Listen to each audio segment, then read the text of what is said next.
changes spanning generations, or a shift in the wind, a body dormant underground.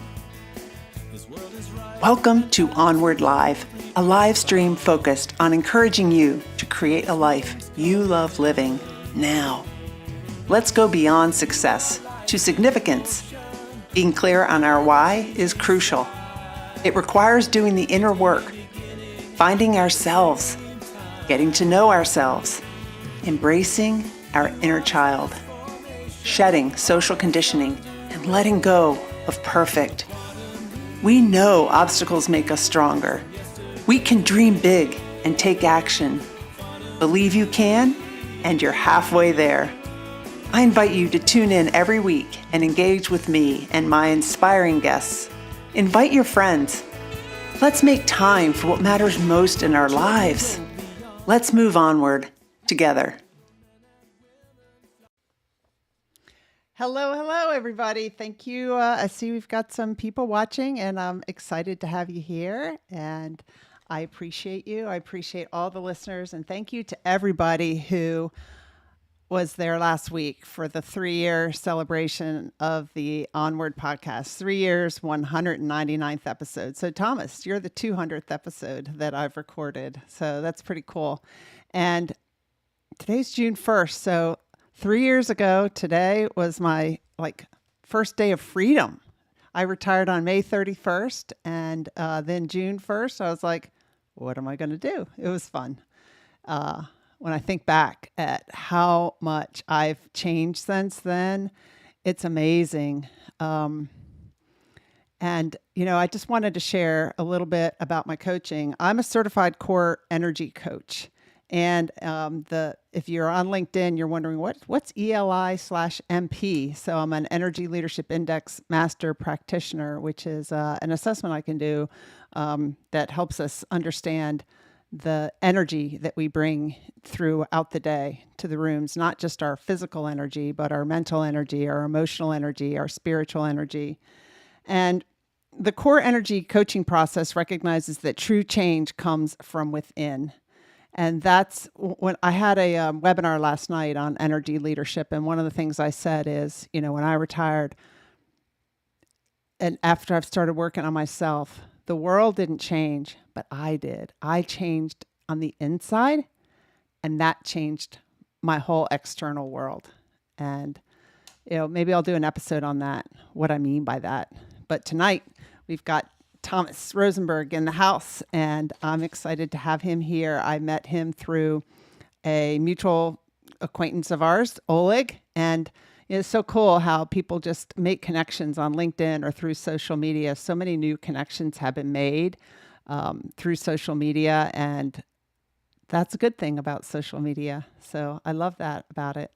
Welcome to everybody that's here. Hi, Russ. I see you're here. And Christine Smith, congratulations, 200, but I look so young. Yeah. Thank you, Christine. I appreciate that. Let's bring Thomas in. And 1 second here. Let me get the graphic right. There he is. Welcome, hello. Thomas. Thank you. You're in California, I think, right? I am in California, and I'm very happy to be your 200th interview. Yeah, that's pretty cool. If I counted right, you never know. I'm not that much of an attention to detail person. So you're a coach too. And you said here on what you submitted me, you're the founder and chief calming officer at Regenerate Coaching. So, I worked for the Navy for 34 years. I never heard of a chief calming officer. I probably could have used one. Maybe you could tell us a little bit about yourself and what a chief calming officer does, because I definitely could have used one of those. Yes, it's the other CCO, right? So, for me, this is a moniker actually that a friend bestowed upon me, but it's really helping people connect to their inner wisdom and to find resources that they already have in themselves to calm them in the face of stress, of panic, of pressure in everyday life. And so I'm helping people just come back to reconnect with what's there so that they can support themselves in the moment with the resources that are already inherent in themselves. Wow, that they may not even know that they Exactly. have. Hmm. Well, why'd you get into that line of work? Why Tell did I us get about your background. once upon a time? No, in all seriousness, I have always been passionate about helping people grow and transform. And yet, to be seen as a man in my family, I felt compelled to follow a much more technically challenging career path. I come from a medical and scientific family. And although I knew that I wasn't going to follow the family into medicine in high school, I was aware of that. I still felt the need to pursue something technically challenging. And yet, that ended up with me getting to a place in my career where I was just spinning my wheels.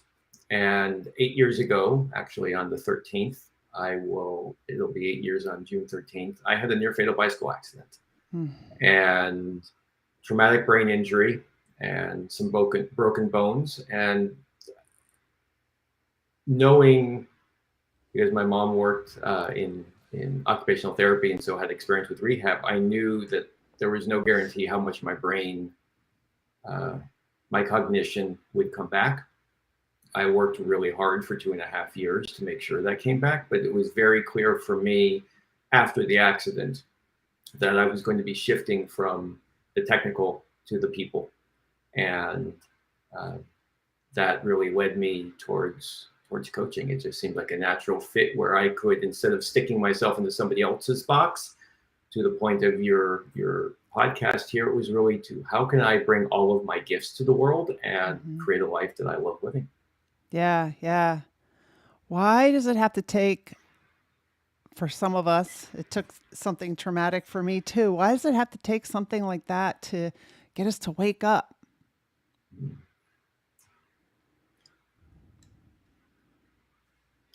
I feel like on some level we are numbed as we grow up. You know, we are born into a family and we have to learn the rules of that family, but we're hardwired for seeking safety, belonging, and dignity.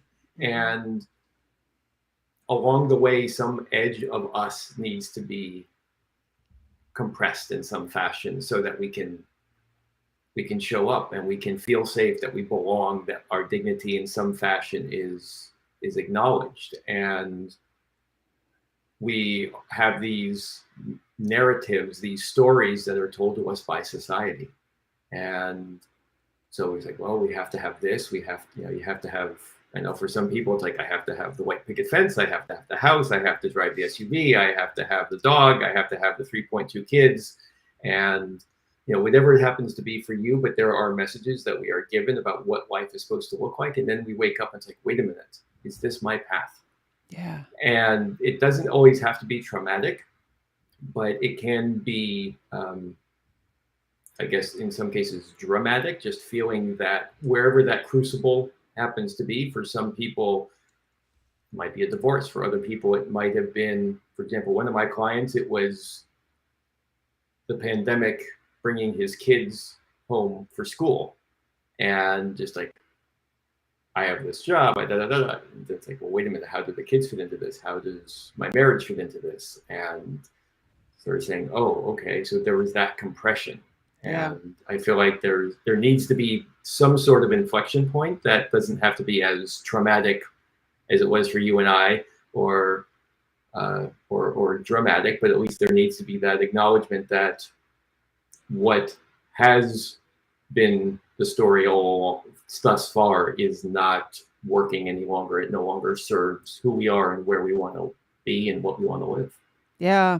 And sometimes, you know, if it's not, sometimes we can fight against that, right? We can kind of feel something needs to change, kind of think it is. And I'm speaking from experience, maybe be too busy to like, well, no, that can't, not even stop to think. Could I change what I'm doing? Could I approach life differently? So I think that's why it's so important to be calm and not be rushing around being stressed all the time and busy all the time. To hire a chief calming officer that can help you like really figure it out. really listen to that inner wisdom. Hmm. Yeah. So, yeah. So you said also, so I mean, like, how did your brain start to come back after Mm. having that injury? And how, I mean, you were pretty bad off after the accident, right? Yeah. Yeah. It was. So I'm very grateful for the osteopathic care that I received. I'm very fortunate to be able to afford and have access to a phenomenal osteopath here in the San Francisco Bay Area that was able to reduce the swelling that was on my brain, to help my body calm down, to bring more homeostasis back into the body after such a traumatic. Uh, but at the same time, there was my my brain was reset in many ways. My nervous system was reset. So I was struggling with how much time I was spending in front of a screen, or how much time I was focused trying to read a magazine or a newspaper. Um, it was a pain to feel the words lodged in my brain and, excuse me, feel a connection between, or a lack of connection between there and my tongue. So I could see the word. I could almost imagine the hole that it existed in my memory, but I couldn't get it out of my mouth. Wow. And, so those were the early days. And that was really, really scary and challenging. And I'm also just eternally grateful for the patience of my wife and her support and care. I don't think I would have recovered as well if it weren't for her TLC. Yeah. But it was constantly challenging myself. And I served in Peace Corps in South America, so I was fluent in Spanish before the accident.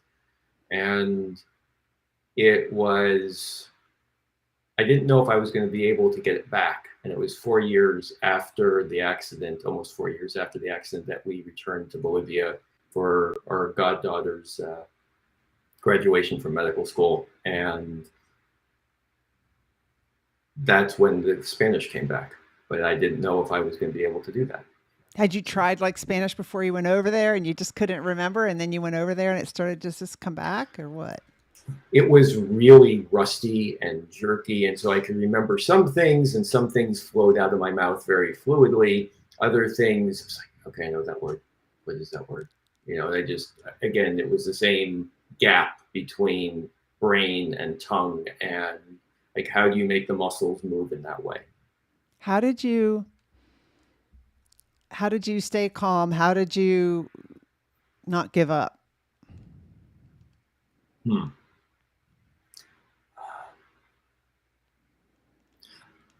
There was a driving need inside of me, because I knew just from what my mom had shared, seeing some of her patients in rehab um, when I was growing up, that I needed to, the sooner I got stuff back, the more possibility there was for it to stick. Okay. And so I pushed myself. And again, I'm blessed because when I had the osteopath that I was seeing every 2 weeks, I also had access to my mom and her experience. And so she could say, well, okay, try to do this, or think about using something like this to support your effort, and so on. But it's, just the multisensorial stimulation was also a really big challenge for me. It took me a year before I felt comfortable driving again. And the first time I drove on the highway, I was absolutely panicked. Yeah. It brought me back to when I was 16 and learning how to drive. And it's like, how do I manage this hurtling piece of metal, and all these people around me? Because that was what was actually the most overwhelming. Strobe lights. So for police cars in front of me, it's less of an issue now, but it still bothers me significantly. I have to shield my eyes from it, because if it's for too long, I can't. My brain just kind of shuts down. It's really overwhelmed for me. Same, so Did you ever get back on a bike again? I did. I have.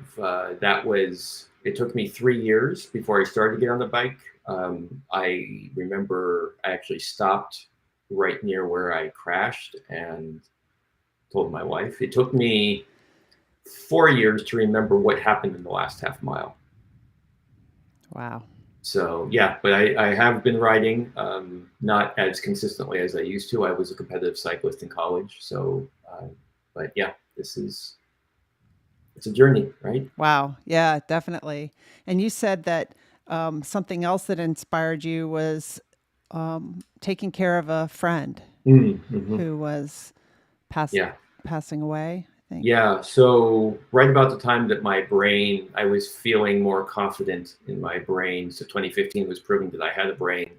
2016 was proving that it worked basically at the same level as it did before. And in the summer of 2016, a dear friend of ours was diagnosed with a very aggressive case of pancreatic cancer, and she passed within 6 weeks of that diagnosis. And there were 8 of us who were um, supporting her in her transition, which was just an absolutely incredible experience, and I'm eternally grateful for that opportunity.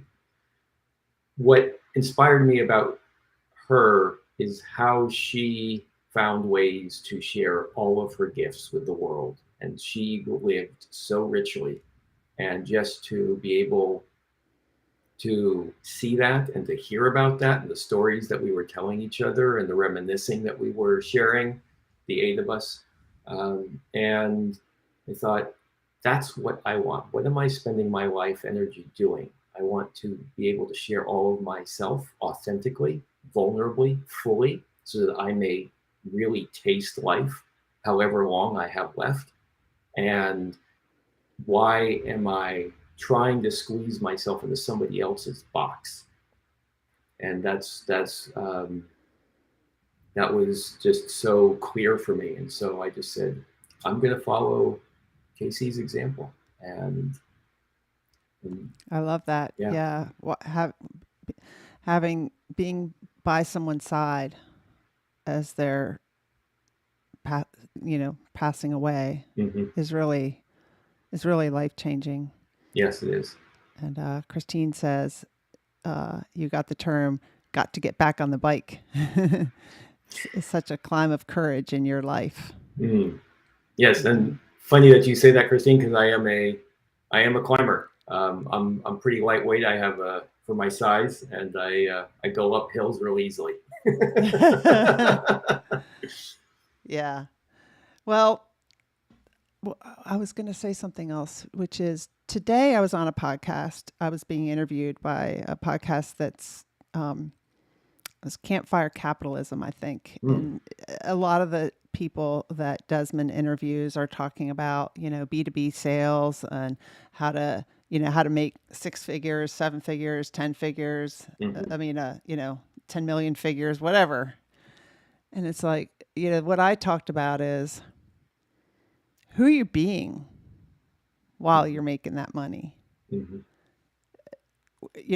And I say that because when I worked for the Navy, when I was working, I was like checking off all the boxes and making sure I got things done and accomplishing. And I didn't always pay attention to, Emily, who are you being? And when I saw my kid's father pass away, I could tell what he was thinking. He was thinking about who he had been being Mm-hmm. in his life and how he had shown up. And I know that there was many times when, he regrets in terms of like his relationship with his kids and with me and with others. And, work wasn't important at all to him. And he was somebody who was, kind of, I wouldn't say a workaholic, but he was really passionate about what he did. Helping with spare parts for the Joint Strike Fighter, logistics stuff for naval aviation. And he worked for the Army in aviation. He was really passionate about that. And there's nothing the matter with being passionate about that stuff. But I'm telling you, it's not what you think about when you're sick and going to pass away. And so I think sometimes we all need to, like, one of the other things that one of my coaches did today is led us in a meditation, Shirzad Shamin, because I'm a positive intelligence coach. He led us in this meditation where it was about 20 minutes, but we envisioned ourselves meeting with our elder, wiser self and asking, what's important now? maybe take a situation to him or her saying, this is what I'm dealing with. What should I do? Go ask your elder, wiser self. What do you think about that?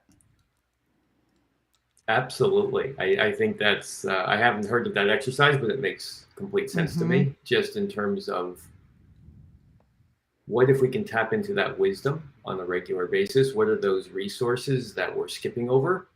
And it also just makes me, your comments earlier about, holding space for the father of your kid and as they passed. And so just thinking about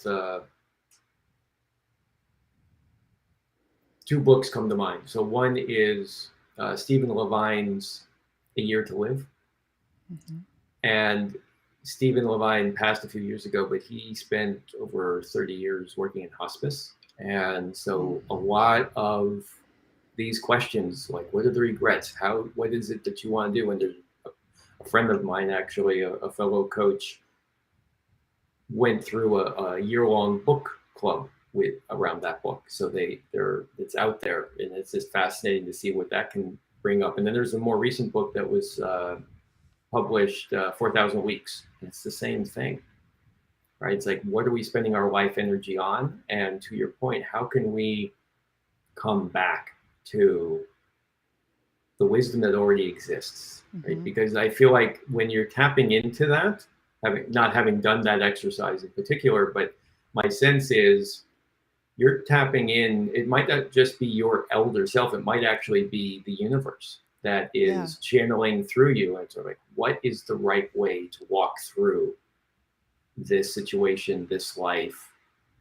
How are you making decisions? How are you being, to your point, rather than how are you doing? Yeah.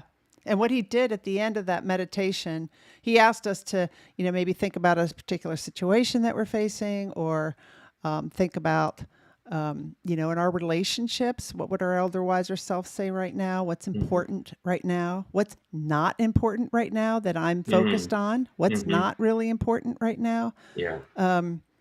He coaches big CEOs from big companies, and sometimes they're like, well, I'm busy. I've got this big problem.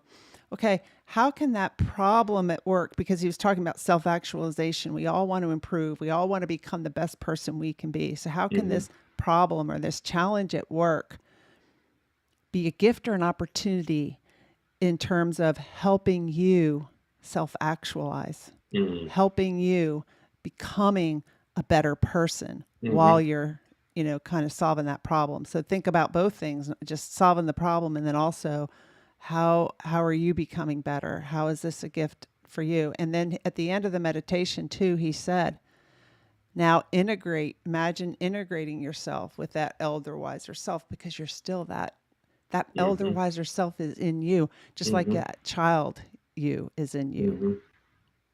So yes. I thought that was pretty cool. It is very cool. So tell us about your coaching, and who's your target audience and the clients that you help? Sure. So my target audience, I focus primarily on leaders, directors to C-suite in small or mid-sized firms, 50 to 2,000 employees approximately. And I do that just because they're the ones who are usually large enough to be seeking outside support for coaching, and not so big that they have inside programming that they've developed. But I'm really particularly interested, especially because of my experience, in those who want to consciously shape the second half of their life, the rest of their career. They're really at a pivot point in their career. They're saying, okay, I've achieved a certain amount, but something is missing. There's a yearning that I'm feeling. There's a longing that keeps coming up. And when I pause long enough, and I can feel it. And so those who are really interested in being guided on that journey of self-discovery, co-discovery, perhaps rediscovery, and just sort of saying, so what's next for me? How am I supporting myself? How am I supporting those around me? What's the legacy I want to leave? That's awesome. That's awesome. So this is your website. And then you've got a blog. What kinds of things do you blog about?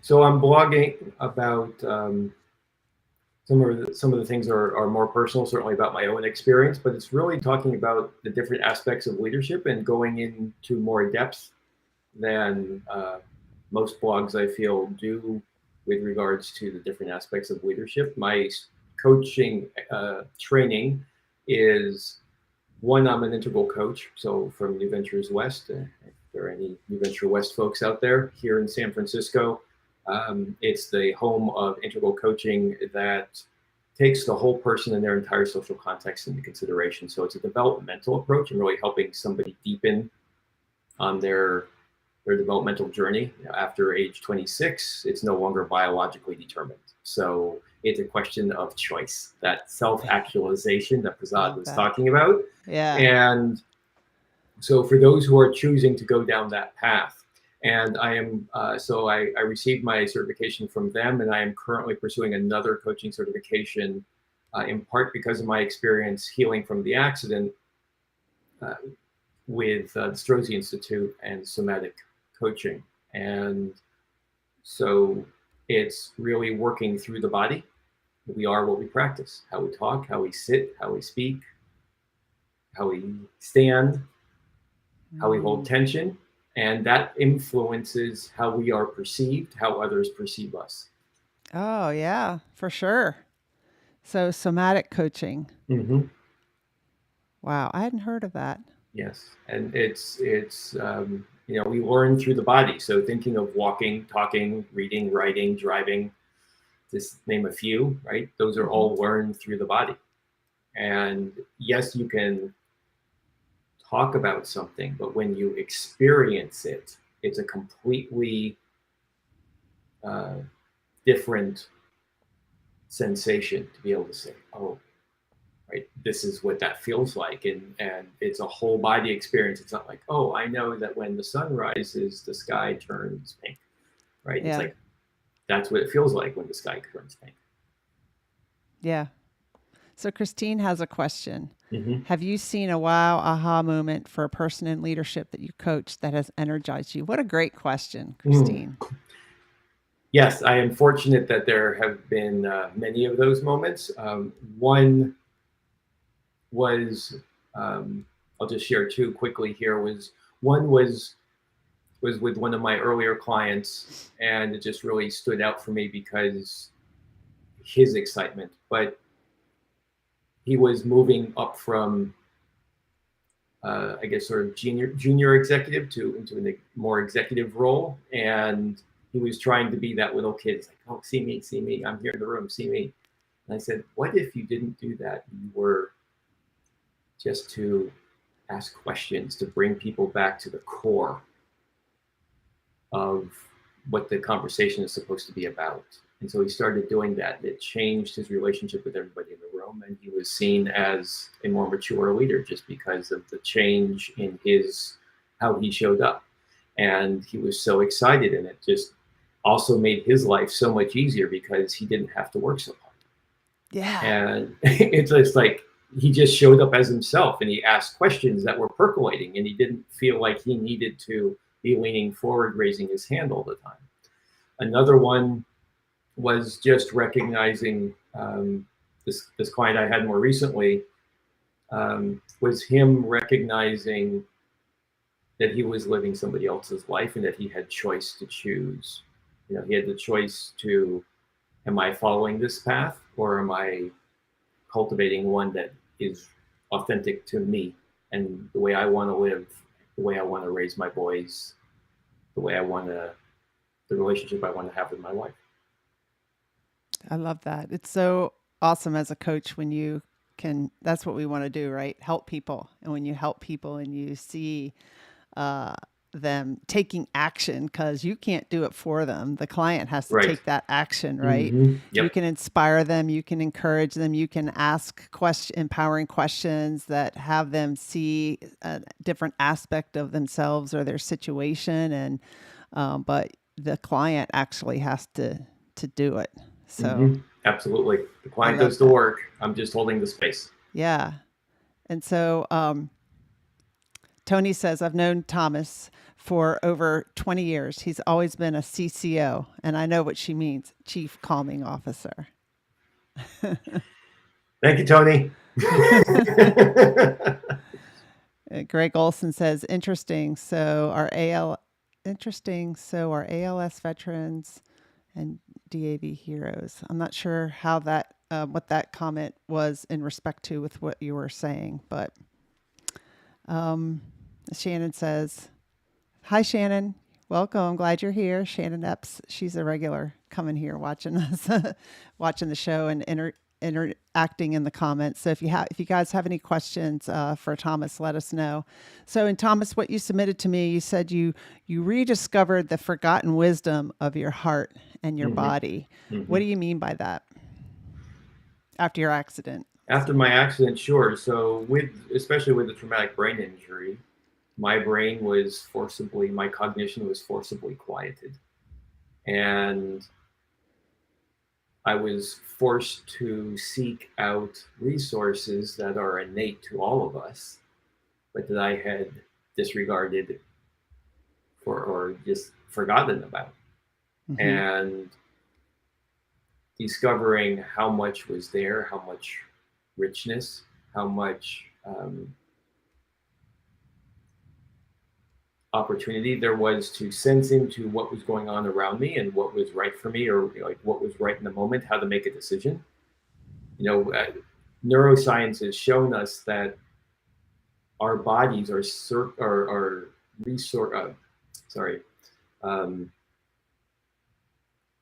scanning the environment around us for threat or safety multiple times a second.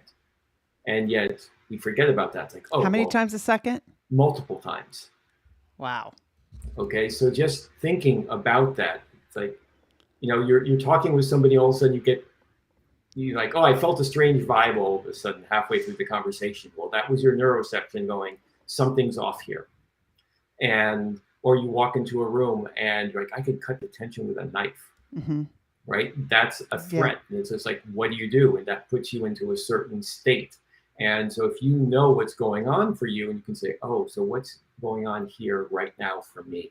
And how can I find my resources? How can I come back to center, as we're taught in somatic coaching? How can I come back to center so that I have all of the resources available to me to make the most appropriate decision?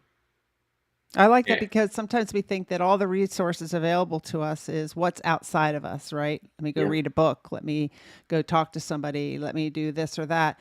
And a lot of the resources are inside us, and we don't always use them. Yeah, absolutely. And that's the other thing too, is we're in this society, we're trained to grow up and we stay here in the head, right? So we forget what's going on beneath us. And certainly for men, I feel like there is additional challenge, because there's that male archetype you're not supposed to feel unless it's like anger. You're not supposed to, so there's like, how are you able to touch into more of that so you can feel more of what's passing through you all of the time, and then choose to channel it in the most appropriate direction? Yeah. And for me, and I say this, I'm not like embarrassed or not thinking, well, people must think you're crazy, Emily, because I know there's other women out there, and probably men too, that feel what I felt. Is like, I was always so busy that, and I know now that I stayed busy to not feel those feelings. I would notice them, but then I'd push them aside and keep going. Right. Yep. And one of my past guests said that when you shove your feelings to the basement, they lift weights.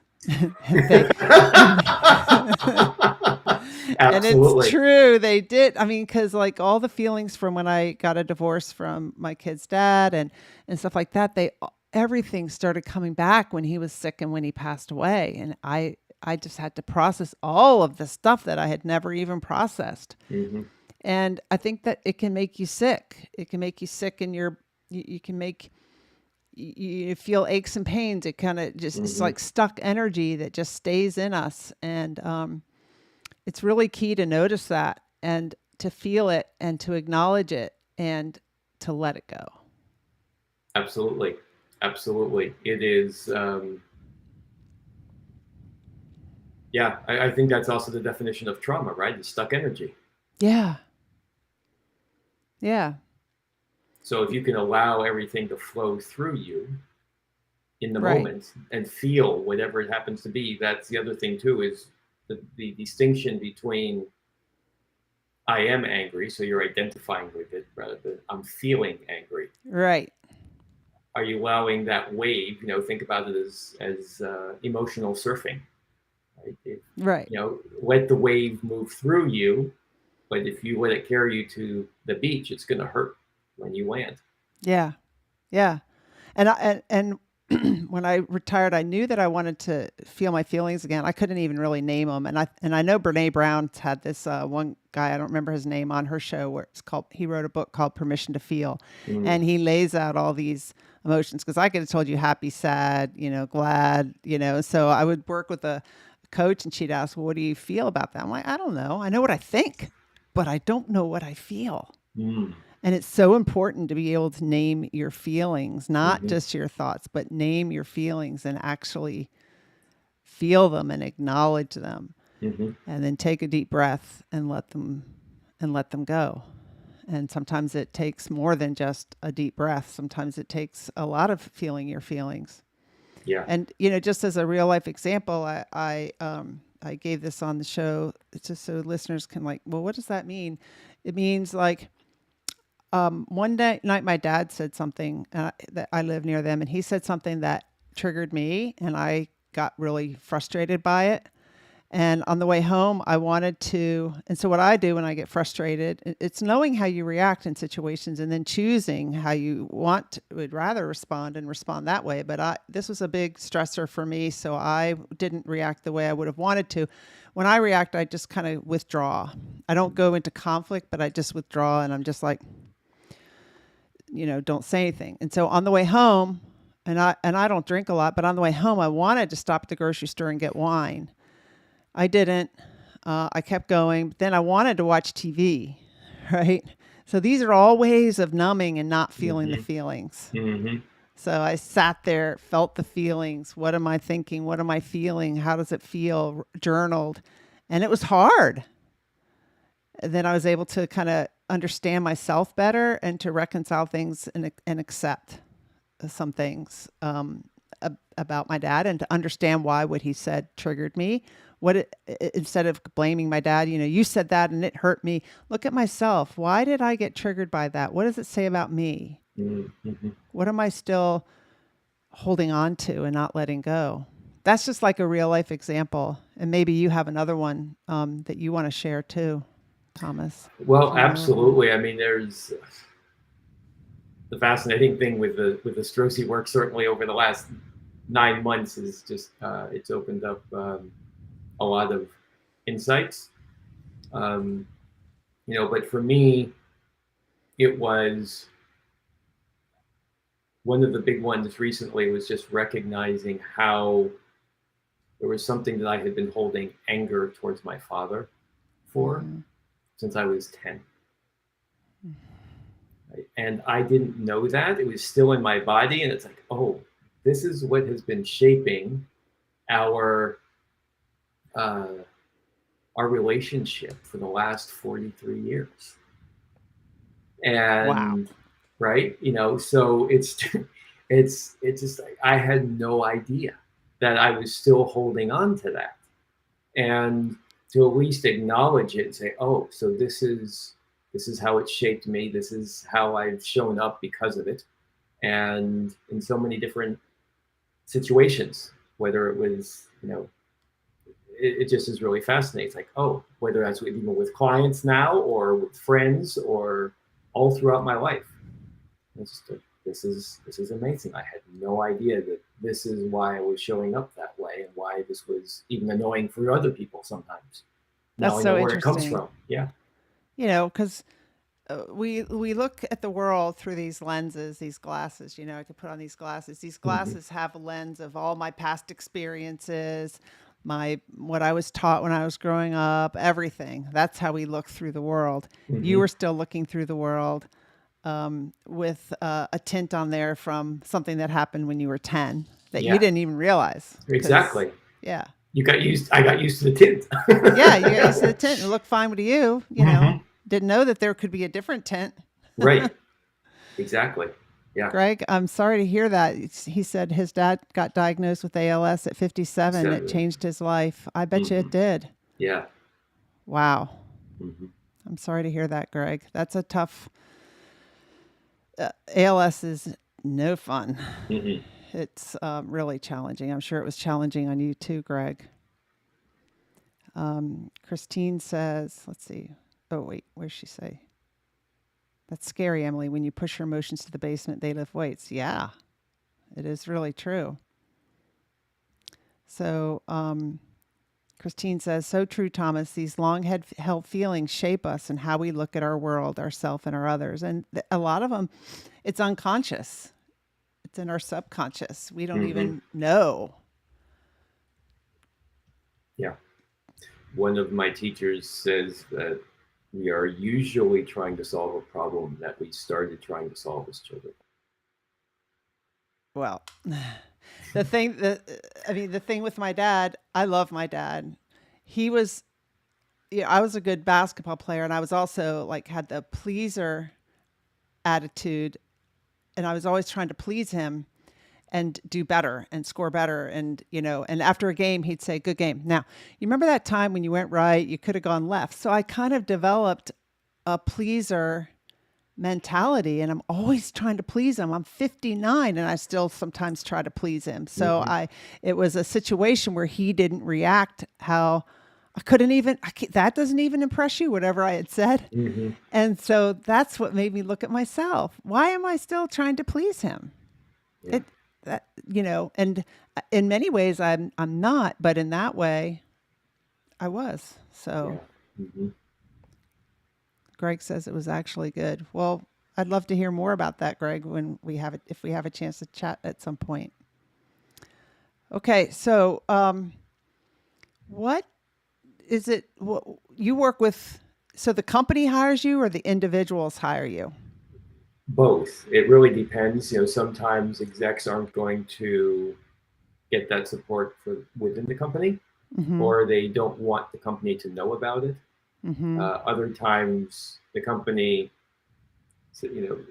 hires me or and says, "I've got two folks who are direct reports who are struggling as leaders." I worked with a couple of directors in a biotech firm, and it was their SVP that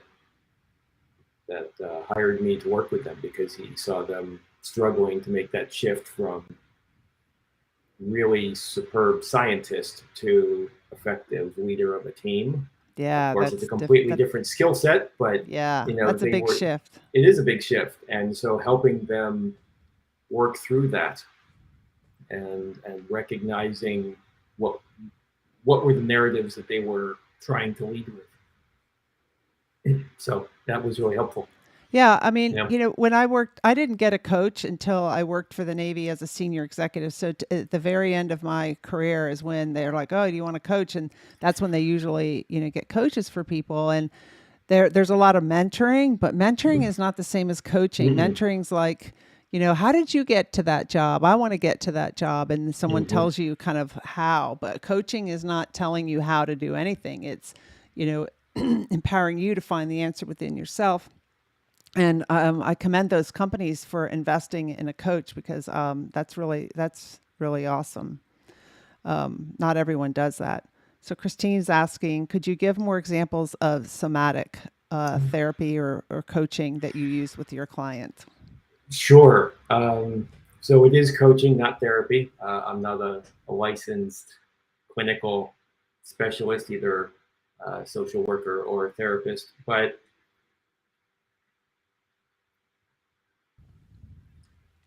rather than talking about, for example, Emily was talking about feeling fully her emotions just a few moments ago. And so what we could do is we could just go back to an example like that for you, Christine, and just say, okay, so what is it like to feel into that right now? If you just bring yourself back to that particular moment, how did you respond, and what is that shape that physical shape, that physical manifestation of that emotional shape. Were you feeling really tight and hunched over and afraid, or were you trying to be angry and but also noticing, as a sort of saying, okay, so where's the tension? What is that cut off for you? And really becoming aware of, because we often in somatic coaching we talk a lot about, at least in the Strozzi methodology, your length, which is your dignity, your width, which is your line of connection to yourself and the rest of the world, and your depth, which is your lived history, your ancestral, your ancestors and those who came before you, your teachers, your mentors, and becoming really aware of what are you cutting off, what are you short-circuiting, as habitually. And that way you can start to say, oh, so this is how I tend to respond under pressure. Mm-hmm. And that doesn't really serve who I'm trying to be in this world. I hope that answers your question, Christine. That's a good answer. I mean, how many times do we plan out it with companies? We do strategic planning and set goals and plan and think, lay out the values of the company and the mission statement. And we don't really do that stuff for ourselves. Like, who do I want to be? What's, how do I want to show up? Besides just accomplishing tasks or a big goal, how do I want to be while I'm doing that? You go into a meet, I know I used to go from one meeting to another, and I didn't really think take some time to center. How do I want to show up in this meeting? Right. I was more thinking what do I want to get done from this meeting? And not as much as how do I want to show up? Right. And so what does it mean to, this show is about create a life you love living now. What's a life you love living? What does that mean for you, Thomas? So for me, it would be, because it's still something that's evolving and becoming, but it's doing something that makes me passionate, about helping others, and that I really enjoy supporting others' journeys. It's about rich relationships with friends, family, nature. It's about having experiences that I can share, whether that's with friends, family, travel, just experiencing others and really tasting life. That could be going to a museum exhibit, that could be going to a concert, that could be going for a hike with friends, or a picnic, or whatever it happens to be, but just really tasting those things that connect us as humans, and taking the time to pause and really revel in that connection and that contact. I love that. It sounds like too, you're saying enjoy every minute, be in the present moment through all that you're living through. A lot of times, I gave a webinar last night on energy leadership, and one of the things I was talking about about our energy levels, and you can feel joy just during your normal day. You don't need to go on a vacation to feel that joy. Sometimes I go walking my dog and I just get overwhelmed with joy. And I think it's because I'm more in tune with my feelings, my emotions, and I'm spending my time doing something I really love. And I feel like I've grown a lot on the inside, and that just brings me joy. And so many times we look to the outside, I get a new car, a new pair of shoes, or this or that, or go on a vacation. I didn't really know that, because I used to go camping to feel, to just relax and get away. And I had a coach tell me, you can find that joy and that relaxation in your everyday, just sitting in your condo or whatever. And I didn't really believe it until I discovered it and learned it for myself from that inner work. Yeah. And that sounds like that's what you're describing. how you like Yeah, to live. indeed. And not to say that there isn't going to be conflict or there isn't going to be, moments of frustration, but to your Mm-hmm. point, it's about feeling it all and being present to that so that you feel you're showing up with, and responding in a way that is most appropriate, Yeah. even if Awesome. you're triggered. Yeah. Well, how do people work with you? Do they go to your website? Let me find your Yes. website. If they can go to my website, take a look at regenerate.coach. There's ways to schedule to get onto my calendar. You just click one of the buttons, and that's probably the best way. Or you can also just reach out via email, thomas@regenerate.coach. Thomas F at Regenerate. Sorry, Thomas@regenerate.coach. Okay. All right. There you go. And or connect with Thomas on LinkedIn. Yes, indeed. Awesome. Are you on there often on LinkedIn? You check it? Yes. Okay. I can't say daily, but several times a week. Okay. Awesome. And then check out Thomas's blog. There's the website there. And I'll put Yes. that in the show notes when I put all these links in the show notes for people who are going to listen to this later or listen to it on as a regular podcast. What I'm doing is putting them up on the screen because we're live right now, but you'll see it in the show notes. You'll see links and be able to reach Thomas. So any last words of wisdom, Thomas, for us? Any last words of wisdom? Wow, Yeah. Or anything that you want to share?